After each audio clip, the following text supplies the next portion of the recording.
रसाको मूल जस्तै रहेछौ नानी तिमी त फूल जस्तै झ्यालमा पर्दा छ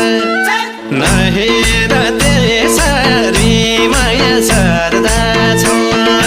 रसाको